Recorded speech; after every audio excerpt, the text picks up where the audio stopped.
Howdy doody everybody, and welcome back to my journey across the United States. Today we're visiting Kentucky's weird folklore again, and whether it be a stuffed bear in Lexington or a dude that could press a book to his forehead and download it, it seems like Kentucky is even stranger than I first thought. Also, trust me, there will be an alien and a cryptid here and there. Anyways, thanks for everything, folks, and just a quick reminder, if you want to see this little channel succeed out here, all I ask for is a subscription, a comment, and for you to watch until the end.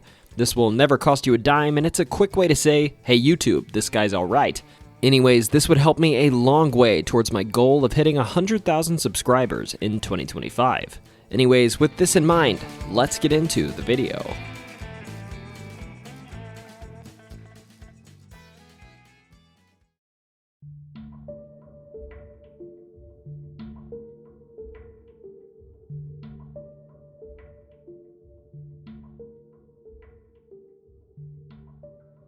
On January 7th of 1948, something strange happened over Kentucky.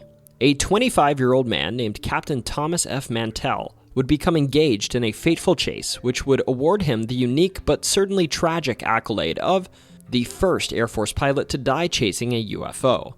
This incident would begin on January 7th of 1948 when the Army airfield at Fort Knox would get a report from the Kentucky Highway Patrol that an unidentified flying object was flying over Madisonville, Kentucky. At this point, it's worth noting it wasn't just the KHP that saw this. Hundreds of individuals across the region had been reporting this sighting. Regardless, these sightings occurred around 1 p.m. on this day, a day that was partly cloudy with some cirrus clouds, but otherwise had calm winds and mild temperatures. This led 4 F-51D Mustangs to be scrambled, one of which was piloted by Thomas Mantell, the flight leader.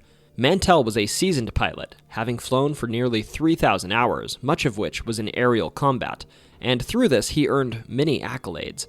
During this flight, Mantell was actually headed to Louisville's Standiford Field from Georgia's Marietta Air Force Base, and he was accompanied by 3 pilots from the Kentucky Air National Guard Flight C, 156th Fight Squadron, who had been involved in low-altitude training exercises when they got the word that this aerial phenomenon needed to be looked into. Mantell would spot this object at around 2:45 p.m. when he radioed the tower at Fort Knox, claiming he'd spotted the object when he was at 14,000 feet. At 15,000 feet, he updated them, saying, "The object is directly ahead of me and above me, moving at about half of my speed." About 30 minutes after this, Mantell reported over the radio that it appears to be a metallic object, or possible reflections of sun from a metallic object, and it is of tremendous size. I'm still climbing. The object is above me and ahead of me, moving at my speed or faster. I'm trying to close in for a better look.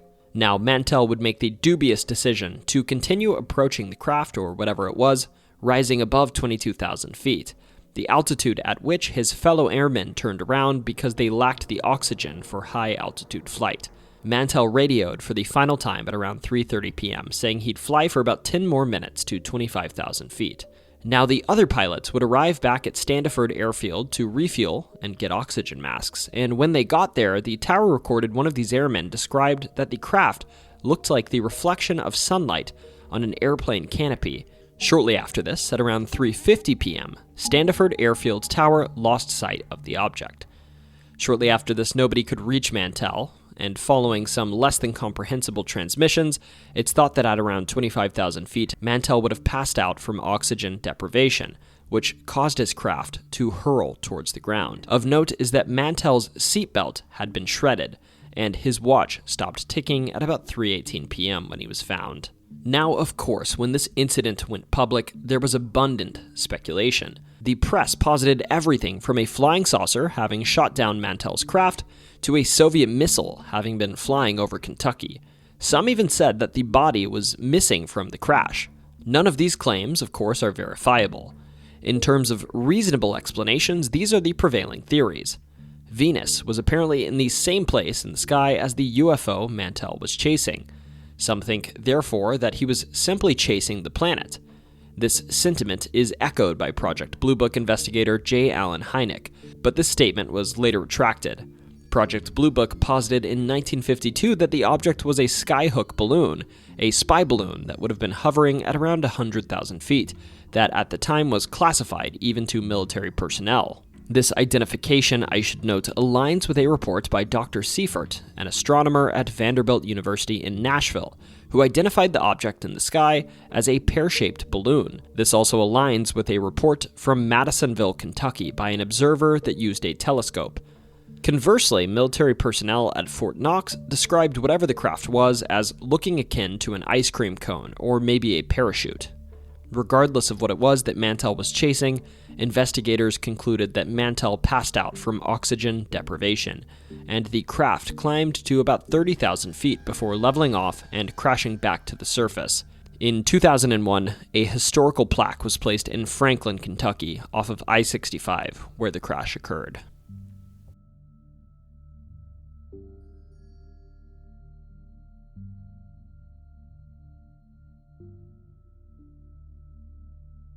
Alright, so to be clear, we've covered something similar to this before. In Oklahoma too, locals time and time again report seeing large black cats roaming the state, that state fish and game officials repeatedly explain away as large black house cats, misidentified dogs, or other phenomena. Despite this, locals of Oklahoma, in my comments section, were absolutely insistent that what they were seeing were black panthers, and that out on their hunts or morning walks they'd caught glimpses of these elusive creatures throughout the state. In Kentucky, there's a similar phenomenon that's particularly common when you enter Appalachia on the eastern side of the state. Here, although sightings are rare, residents and hunters time and time again report seeing these creatures, and tales of black panthers are spread by word of mouth and internet forums rather than by official channels like you'd expect. Again, in Kentucky, the Department of Fish and Wildlife in this state claims that there are no black felines in the state, and that even the non-black eastern cougar, see mountain lion, has had no credible records of being sighted since 1899. Despite this, even this department does admit that annually it receives eyewitness reports of mountain lions and black panthers being sighted in the state. For instance, if I search Reddit for Kentucky Black Panther, I'll be directed towards an entire long thread where individuals claim to see black and brown panthers everywhere, from the Daniel Boone Forest to the outskirts of Louisville. Now, a lot of the people in these threads are discounting the sightings, I should note, but many of them seem genuine enough. You can also find common reports, such as the one I found on the Hancock Clarion website from May of 2020, when a large cat was spotted near Hawesville. On this day, a repairman and an owner of the home the repairman was at sighted a large black figure moving like a cat across a field that was about the size of a Great Dane. Local fish and game employees insisted she must have seen a bobcat, but, of course, the owner adamantly denies this. Additionally, there are more dramatic encounters, such as one from September of 2014, when one Mary Freeney encountered a large cougar-like cat. On this day, it was about 9 p.m., and she let her dog out to go pee. It was a small dog, but her dog, instead of peeing, quickly ran inside, scared out of its wits. Soon after this, a large cat that she insisted was a cougar approached her. She described this cat as long, slender, and with a long tail. She, of course, got her shotgun, but declined to shoot because her neighbor's horses were nearby. Also, in 2012, a family named the Woodwards lost 40 sheep to a large feline. At least, that's what they believed. They even erected a 5-foot fence around their sheep, but this feline was apparently strong enough to drag a whole, full-grown sheep over the fence. They'd often find their sheep with great claw marks gashed into their hindquarters, and their livestock guardian dog, a Great Pyrenees, was not brave enough to stand up to whatever it was killing the sheep. One day, the owner of these sheep, Steve Woodward, actually encountered the cat, which charged at him, screaming and clawing at the dirt. He said this cat was absolutely a mountain lion. It's also worth noting that there were mountain lions confirmed to be found in the state on government websites. For instance, in Floyd County, in June of 1997, a female mountain lion kitten was found struck by a vehicle, and in December of 2014, an adult mountain lion was found in Bourbon County. All of this being said, the ancestry of the kitten, at least, was confirmed to be South American, suggesting it was a pet that was released, probably when it became too much for its owners. but no mention of the adult mountain lion's heritage was made. Now here I will say what I said in the Oklahoma video, that perhaps there is some small population in the state from time to time, and maybe one of these little dudes has a fun mutation that makes him a bit black. Now in terms of quote-unquote reasonable theories on what folks are seeing, these are some thoughts people have had. To start, bobcats are native in Kentucky. They're relatively large, and when they're wet, they look a heck of a lot darker. On the same note, there are mountain lions, thought to occasionally migrate through the state, that don't permanently live there. For instance, this is probably what we saw in the adult whose heritage wasn't mentioned. And if these mountain lions were wet, they too would appear sort of black. Also, there are indeed large black house cats in Kentucky. I have an aunt that has one, for instance. I'm not saying this is the culprit, I'm just saying this could account for some of the sightings. My aunt's house cat, though, definitely isn't killing sheep anytime soon. Anyways, I just think this is a fun, very plausible cryptid, so let me know in the comments, have you seen these black cats roaming in the wilds of Kentucky?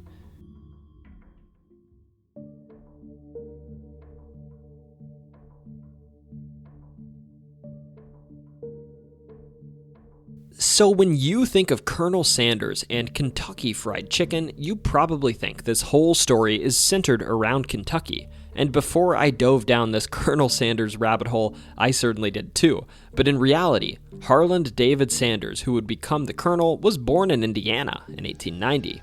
In his youth, he lived in Henryville, Indiana with his mother and father, and his mother was extremely religious, and apparently known to continually warn her children of the dangers, of the evils of alcohol, tobacco, gambling, and whistling on Sundays. Whew, that's dangerous, all right. Sadly, though, just 5 years after Sanders' birth, his father passed away, and his mother remarried, moving them to Greenwood, Indiana. And at the age of 12, Sanders, perhaps because of his poor relationship with his stepfather, dropped out of school and began working. Now, in terms of his work, before what he was best known for, it's quite the laundry list. Sanders, at the age of 16, enlisted in the Army from 1906 to 1907, when he was honorably discharged before the age of 18. Following this, he was a blacksmith's helper and cleaned locomotive ash pans in Alabama. He even worked stoking steam engines for a little while. Until around 1919, he would continue working for the railroad industry, generally while studying law at night, until he was eventually fired from a railroad job on the Illinois Central Railroad for fighting a colleague, a theme that is relatively prevalent throughout his life. After this, he practiced law in Little Rock, Arkansas, but again, this career also ended after he got into a fight with his own freaking client in the courtroom, ruining his reputation. Then he went on to life insurance sales, and in 1920, finally began operating in Kentucky for the first time when he was running a ferry between Jeffersonville, Indiana, and Louisville, Kentucky along the Ohio River when he was 30 years of age. While he only stuck in this job for about a year, even admitting that he stunk at it, he acquired quite a few shares of the company, cashing them in after he left for a value of about $393,000 in modern day. Now, a lot of this was lost in subsequent business ventures, but regardless, after this he moved deeper into Kentucky, where he worked for the Michelin Tire Company for a little while in Winchester.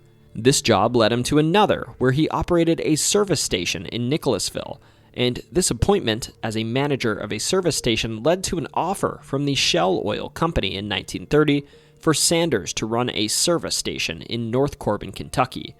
Here, he wouldn't have to pay any rent, and rather would just have to give a portion of sales to the Shell Oil Company.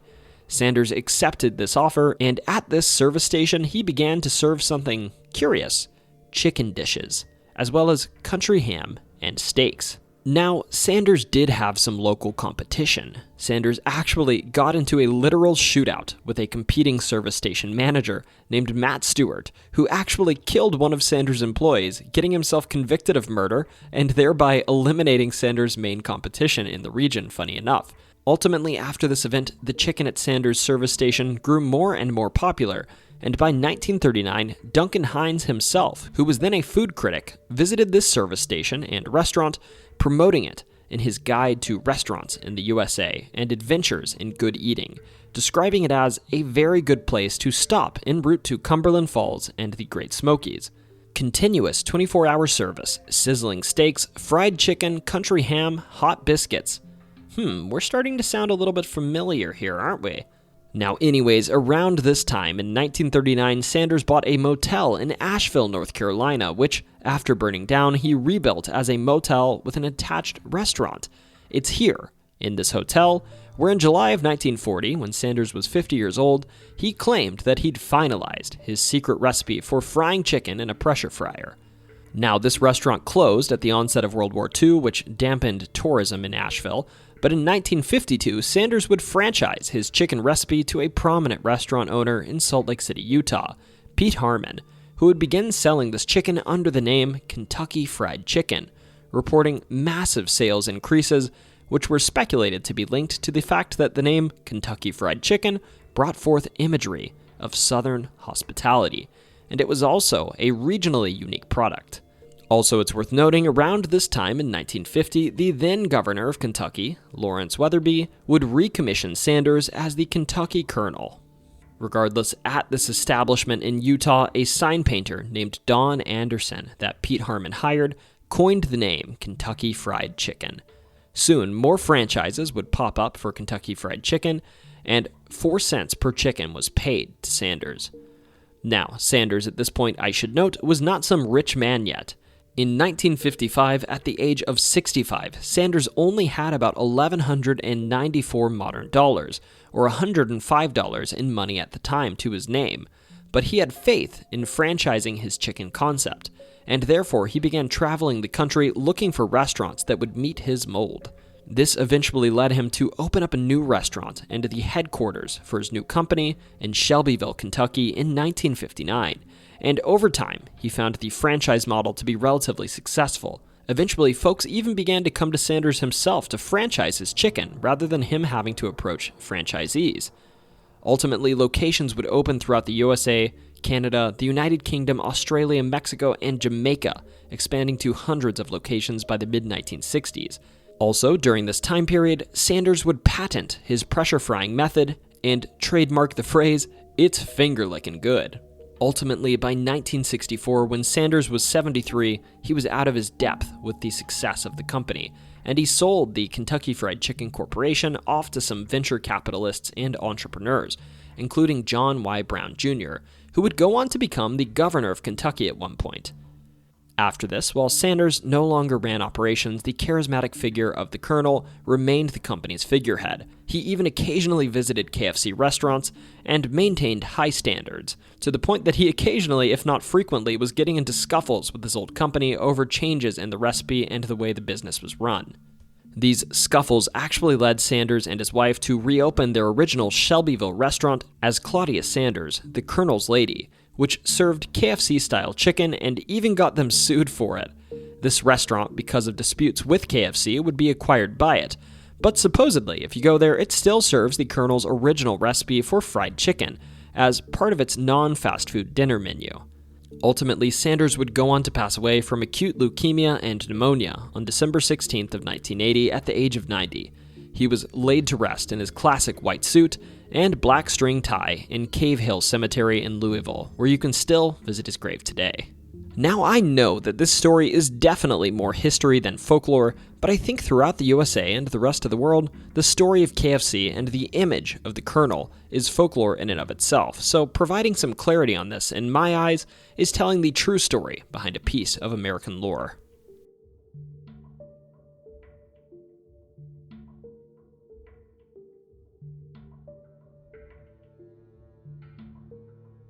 Westerners would discover the caves that dot the landscape that is now surrounding and included within Mammoth Cave National Park in the late 1700s.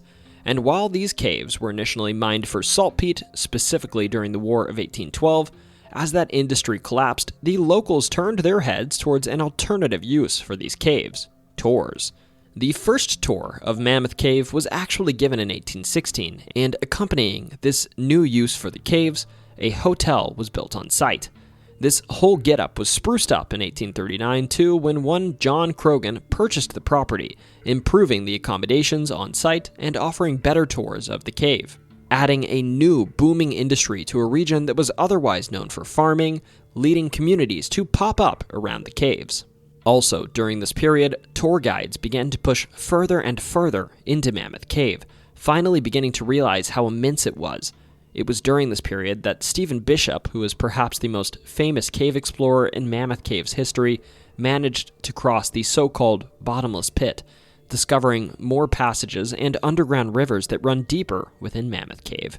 It was during this time, though, where Mammoth Cave was being explored and the area around it developed, that locals began to realize that there was real money in this thing, and that while access to these smaller local caves in the region was decent, access to Mammoth Cave was the real moneymaker. If only there were another way to get into Mammoth Cave outside of the Mammoth Cave estate's private ownership. Well, here enters George Morrison. George Morrison was an enterprising individual who, in an era when railroads were finally beginning to run to Mammoth Cave's doorstep, was more determined than anyone to find this so-called back door into the cave.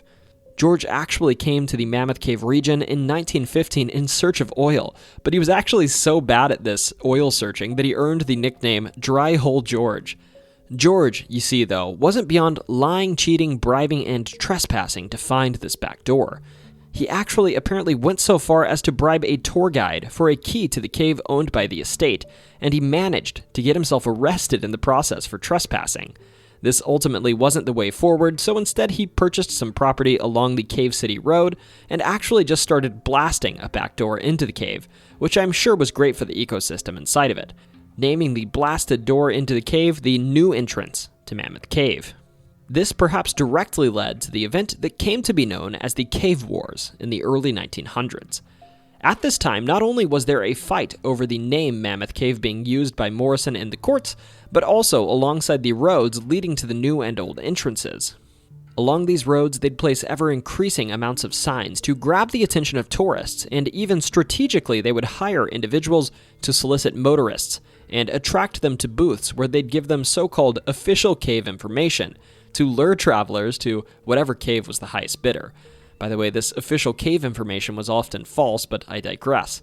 This actually wasn't just true of the two Mammoth Cave entrances, but also of the other caves in the area, who would either employ these aforementioned solicitors called cave cappers because of the hats they often wore to advertise their caves, or who would take advantage of their locations along the roadways leading to the region. Now, here enters what might be the most famous event associated with these cave wars.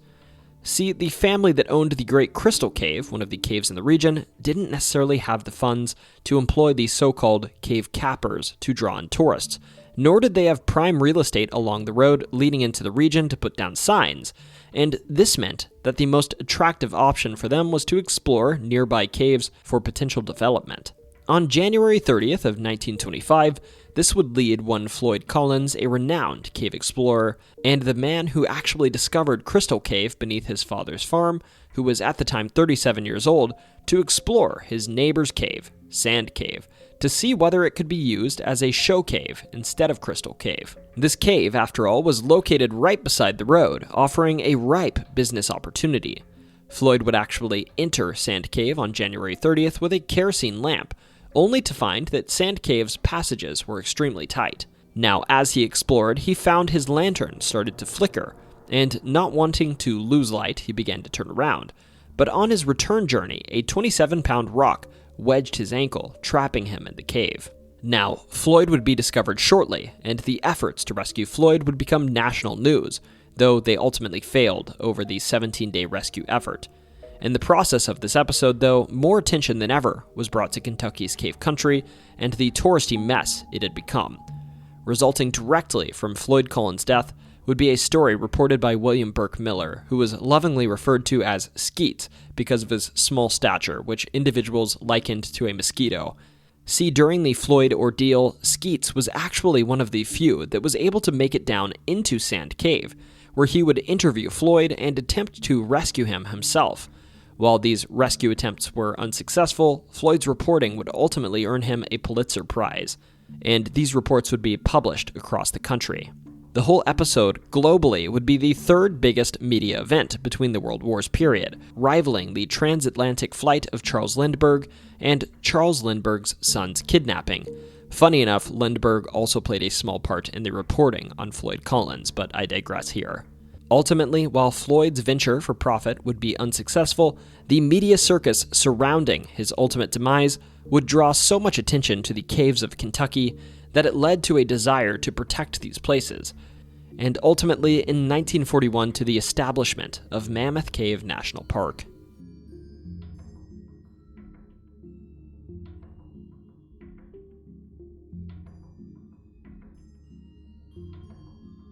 In Louisville, Kentucky, there's an old train trestle that runs over a small waterway named Pope Lick Creek.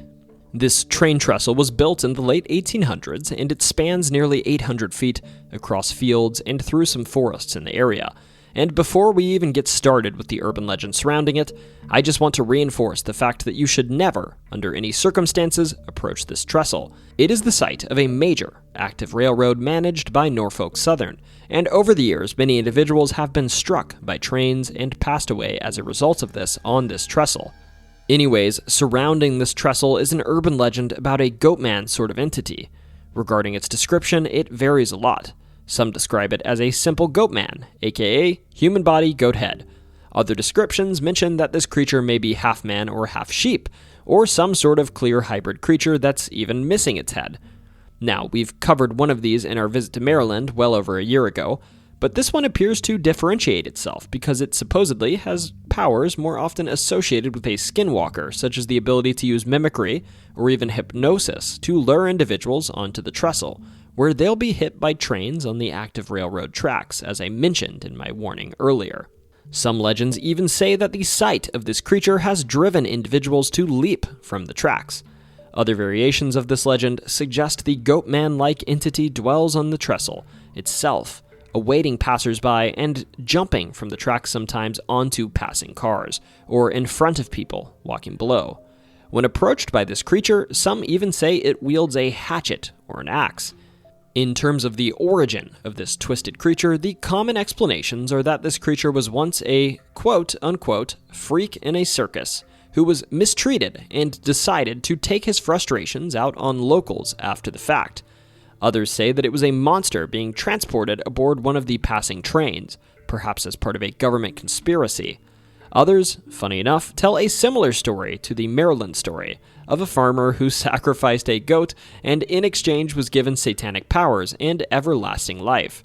I should note, I'm pretty sure this urban legend exists as an explanation for why individuals choose to make the extremely dangerous choice of wandering onto the train trestle.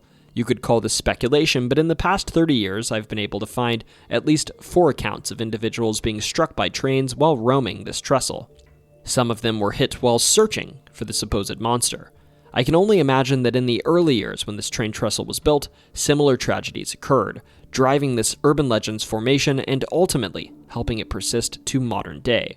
Otherwise, the Pope Lick trestle remains a spot that, despite its danger, youth frequent as a sort of bravery test, being dared to climb the trestle and test whether they have the grit to come face to face with the supposed monster that may be better described as the tragedies of the past than a goatman-like entity.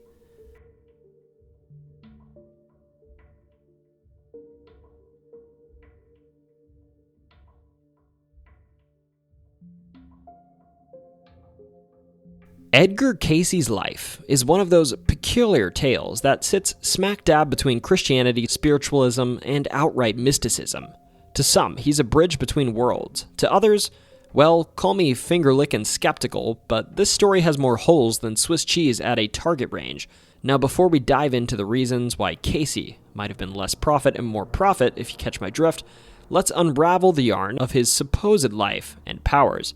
Born on March 18th of 1877 near Hopkinsville, Kentucky, Edgar was an unremarkable kid, with a remarkable appetite for reading the Bible, like obsessively. Some say he devoured it cover to cover 6 times in his early years. Keep in mind, this means the kid could read. Despite this, his childhood wasn't just holy books and hayfields. In May of 1880, Edgar had an accident that would have sidelined most folks for good. He fell near a nail-ridden fence post and embedded one of these nails into his skull, But miraculously, he would recover, at least that's what they say. Soon after this, though, weird things did start happening, such as he began to play ball with little people in the garden and chatting with his deceased grandfather out in the barn. Totally normal kid stuff, right? I did that as a kid. Talked to ghosts and played with little people, of course. Anyways, things took a turn for the fantastical even more so in May of 1889, when a 13-year-old Edgar claimed he met a winged woman, see, an angel, who asked him what he wanted the most. And his reply was to help others, especially sick children. This winged woman allegedly guided him through various odd episodes after this, including when during a fight with his father over Edgar's poor spelling, she told him to take a nap on his books, and voila, he had an instant photographic memory if he would just take a nap with his head resting on books. As the story goes, after this, he could stick a book to his head or take a nap on it and recite them, back to front, chapter, verse, and even the margin notes. His grades skyrocketed, and by 1892, he was the golden child of his school, all thanks to his revolutionary study-by-napping technique. Anyways, in his late years, Edgar would move to Hopkinsville, where he worked at the Hopper Brothers bookstore and taught Sunday school. Life seemed somewhat ordinary for him until about 1900, when he developed a mysterious case of laryngitis that rendered him nearly voiceless for almost a year. And here's where things get extra spicy. While he couldn't speak while he was awake, Edgar could apparently chat just fine in his sleep. And here enters Dr. Al Lane, a local hypnotist and osteopath who hypnotized Edgar and suggested to him to increase blood flow to his throat. And boom, this hypnotism somehow cured Edgar's voice problems, and thus began Edgar's foray into psychic medical diagnostics. Edgar Cayce, after this, claimed he could diagnose illnesses and prescribe treatments while in a hypnotic state, even to people that weren't in person with him. His fame grew as he allegedly helped patients with ailments ranging from minor aches and pains to life-threatening diseases. One of the most celebrated cases in this regard involved a girl with diphtheria, whom Cayce purportedly cured by pinpointing an issue in her spine. According to stories, Edgar performed these readings in person or remotely, as I said. Anyways, between 1901 and 1944, Cayce performed a staggering 14,256 readings. An impressive number, but as we know well, quantity is not quality. While he helped some, others didn't fare so well. More on that later. Now, Cayce wasn't only known for healing, he also dabbled in prophecy, and his claims were nothing short of Hollywood blockbuster material. Among his greatest hits were an assertion that Atlantis was real and powered by giant solar crystals, and that the Atlanteans apparently had death rays, which the US would discover in 1958. Spoiler, I don't think they did. Cayce also vouched for the authenticity of someone called the Piltdown Man, a fossil discovery sort of thing, hailed as the missing link between humans and apes. Too bad it was debunked as a hoax in 1953, decades after Cayce claimed it was legit. He also predicted that New York and Los Angeles, and also San Francisco, would be destroyed in the 1950s amidst widespread chaos in the USA. And also, according to Cayce, God created 5 distinct races, people that were white, black, red, brown, and yellow. Science on that one, let's just say it's lacking a bit. Now, if you can't tell, despite his larger-than-life stories, Cayce wasn't always the miracle worker his fans claimed. Many of his suggested treatments, for instance, were unproven herbal remedies, some of them outright dangerous. He also had a knack for diagnosing illnesses in people who were already dead, which isn't super helpful. Even his own family didn't escape tragedy. He couldn't save his cousin who got sick or his infant child who passed away in his youth, despite his supernatural powers. Sure, Cayce got things right from time to time, maybe by coincidence, maybe by sheer luck, who knows, but his battling average wasn't great, and for every home run, there were a dozen strikeouts. Most damning of all, his grand predictions never really materialized. No Atlantean crystals, no apocalyptic chaos, and certainly no Atlantean colonizers strolling around prehistoric Europe. Cayce ultimately would pass away in 1945, leaving behind a legacy as the sleeping prophet. Today, he's either celebrated as a mystical pioneer or dismissed as a charlatan, with a knack for storytelling. His burial site in Riverside Cemetery, Hopkinsville, attracts both skeptics and believers alike. So what's the takeaway? Edgar Cayce's story is fascinating, no doubt, but let's not confuse fascinating with factual. Whether he was misunderstood visionary or just a guy who napped his way to notoriety, one thing's clear. Edgar Cayce knew how to keep people talking, whether awake or asleep.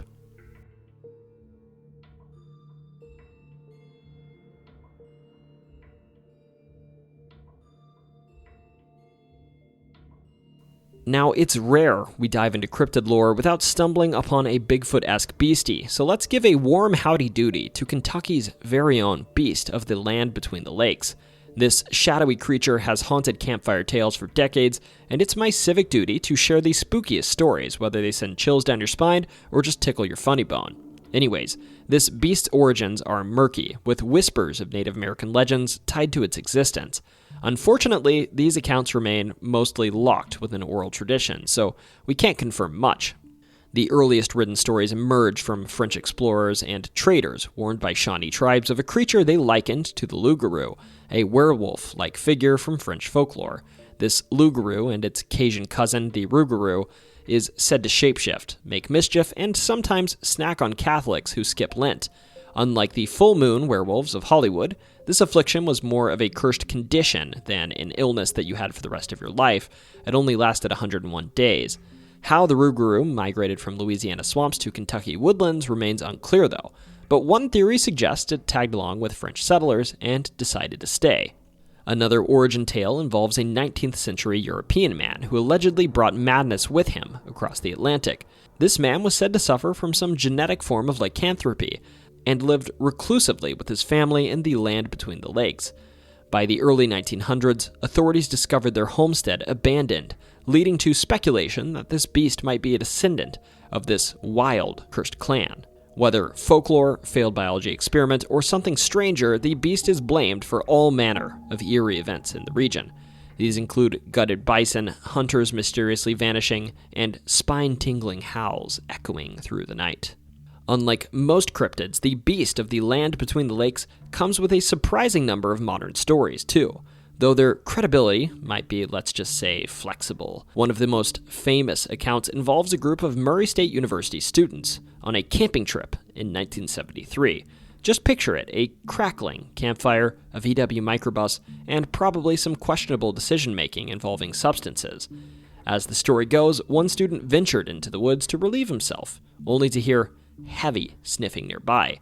Rattled, he returned to the group, who teased him, until the woods erupted in a chilling howl that was kind of part wolf howling, part deranged laughter.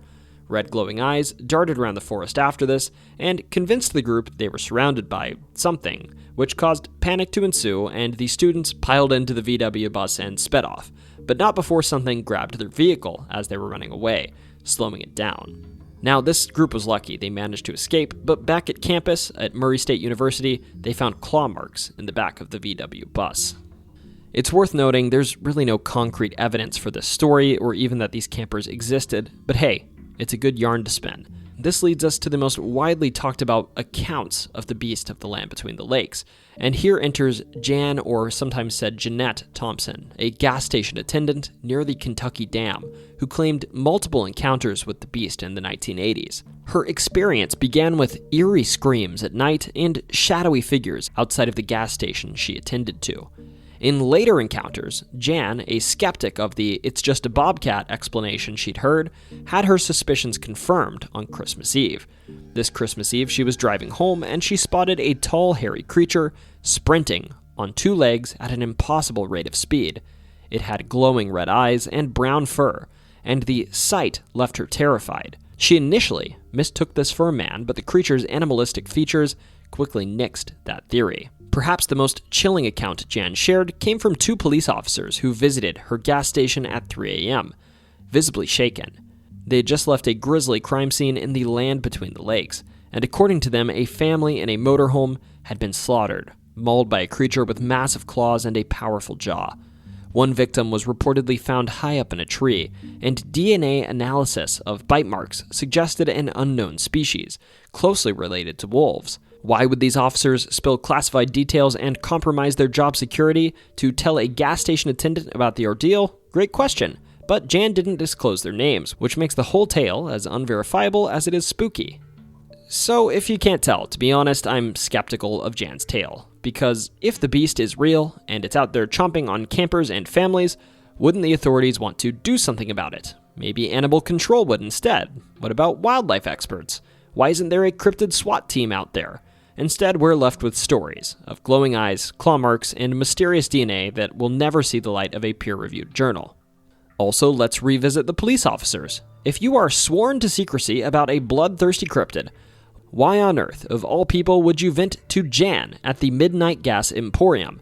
No offense to Jan, but this isn't exactly protocol for handling classified cryptid cases. Back when I was on the Cryptid Hunter Task Force, I was always specifically instructed only to tell my stories on Reddit between the hours of 3 and 6 p.m. And yet, despite the logical gaps, the beast of the land between the lakes captures the imagination. Whether it's an ancient curse, a werewolf's descendant, or just a particularly angry bear with a taste for drama, its legend persists. In the end, the beast may be nothing more than campfire fodder, a thrilling tale to share while marshmallows toast and the shadows grow long. But if you ever find yourself in the land between the lakes and hear a howl that's half wolf, half lunatic, maybe don't go looking for the source. After all, some mysteries are best left unsolved.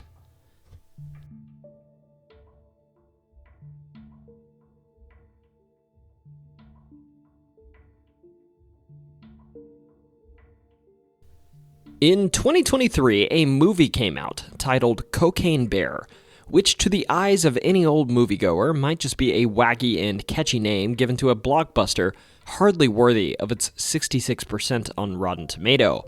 But in real life, this movie was loosely inspired by a true story. A story that, in my opinion, is far more compelling and interesting than the story of a bear going on a drug-fueled rampage that you would have seen in theaters. This story starts on September 11th of 1985 with an individual named Andrew Carter Thornton. Andrew was a Kentucky native, having been born in Bourbon County, Kentucky in October of 1944, who went on to join the Lexington Police Department's Narcotics Squad in the 1970s after leaving the Army, during which he was awarded the prestigious Purple Heart for his sustained injuries. Andrew was clearly an ambitious individual, as during this time period while he was an officer, he was actually also studying law at the University of Kentucky, earning his Juris Doctorate in 1976, resigning from the police force the following year, in 1977, to practice law. Now, despite all of this ambition and an outwardly facing persona of someone who wanted to be an upstanding member of society, Andrew Thornton was not necessarily engaged in purely lawful activity. During this time, you see, Andrew was also actually smuggling drugs. The first evidence of this reared its head when in 1981, Andrew was among 24 others accused in Fresno, California, of stealing weapons from the China Lake Naval Weapons Center and of conspiring to smuggle 1,000 pounds of marijuana into the USA. Ultimately, Andrew pled not guilty to this, and he was just given a misdemeanor drug charge, spending 6 months in prison and being fined $500, in addition to having his law license suspended. Now, while it seemed that Andrew was cooperative here, it's relatively clear that after his jail time, he remained involved in illicit activities, and it seems that the US government was well aware of his involvement in this, or at least the activities in his area, as January of 1984 reports show that the U.S. Department of Justice was well aware of a large drug trafficking operation in Lexington, Kentucky, and that this investigation was being aided by other local and federal agencies. It's fairly safe to assume that this operation is exactly what Andrew was involved in, and this trafficking operation eventually led Andrew to take off on a Cessna 404 with his partner, or bodyguard, on September 11th of 1985, while on a smuggling run from Colombia. Now, I've read conflicting reports here on some details, but this is the general gist of the specific episode that led to the Cocaine Bear saga. To start, Thornton and his partner, or bodyguard, picked up about 900 pounds of the white stuff, which they were planning to smuggle back into the United States. During their trip on September 11th, they were flying over Georgia, and reportedly they got spooked when over their radio they got wind that the FBI may have been following them. Therefore, they dumped snow out of the plane around the state line between Georgia and Tennessee, readied their parachutes, and jumped from their plane near Knoxville, Tennessee. As for the bodyguard of Andrew, this jump went fine. He made it to the ground without any drama, walked to a grocery store nearby, and called a taxi cab to meet Andrew in downtown Knoxville. Andrew, on the other hand, made the dubious decision to strap nearly 100 pounds of snow to his body before jumping, and it's thought that this could have contributed to his parachute malfunctioning in addition to the low altitude of his jump. Now, regardless of what caused this, Andrew's parachute, rather than dampening his fall, tangled around him, and Andrew actually landed on someone's driveway. The plane, which was placed into autopilot, went on to crash in the mountains of North Carolina. After this crash, the body of Andrew and the plane were quickly connected, and in the days following the crash, the FBI agents and other authorities investigating the case managed to locate about 220 pounds of the snow in the mountains of Georgia. This snow was loaded into duffel bags, but this was not all of it, because as you'll remember, there was about 900 pounds of it that were aboard the plane. Now, to this day, not all of this nose candy has been found, but in November of 1985, a hunter in the Chattahoochee National Forest stumbled upon a dead 175-pound black bear, surrounded by 40 open containers of the bad stuff. He apparently reported this finding to authorities about 3 weeks after he'd found it in December of 1985. The prevailing theory about why this bear ate all of this blow is that the stuff is often cut with flour or baking soda, which to a bear's nose would smell pretty sweet. Thus, this bear went on to literally eat so much of the substance that it packed his stomach to the brim. Ultimately, the poor black bear lived for probably about 30 to 45 minutes after consuming the stuff, probably rocking his face off, but likely suffering cerebral hemorrhaging, respiratory failure, hyperthermia, renal failure, heart failure, and stroke afterwards. I hate to laugh at the bear, I feel bad for it, but it basically exploded from the inside out. Poor bear. Anyways, after the poor bear passed away, it ended up taxidermied, and for a while it was put on display at the Chattahoochee River National Recreation Area. After this, the bear went on quite the journey, going into storage, and then to a pawn shop in Nashville, to Las Vegas, and ultimately to an auction in Reno, where the bear was purchased by Whit Heiler and Griffin Van Meter, the co-owners of a Lexington, Kentucky gift shop. In 2016, the original cocaine bear, or so it said, was brought back to the scene of the crime of Andrew Thornton in Lexington, and today, this bear rests inside of the Kentucky for Kentucky Fun Mall in Lexington, if you believe the story. This bear, sometimes lovingly referred to as Pablo Escobar, still remains there, and according to its owners, it has the authority to officiate legally binding weddings in the mall. This is due to a weird loophole apparently in Kentucky's marriage laws, at least according to the owners.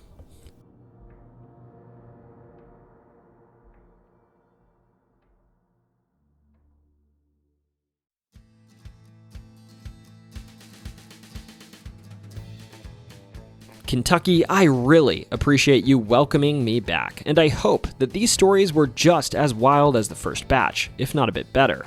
Again, next up we've got an amazing places video coming out too. Basically what I think are some of the coolest spots in your state. If you want one of these made for your state, tell me in the comments. Also, after that, we're going to be getting a little spooky in Indiana for a minute, if you catch my drift. Finally, for the cold parts of the winter, we're going to venture south towards Florida for a minute before we return to states with cooler climates. Anyways, with all of this in mind, whether you just studied for a test by smacking yourself with a book, or saw some sort of cackling and howling figure run by your downstairs window, don't you ever forget, it's always story time.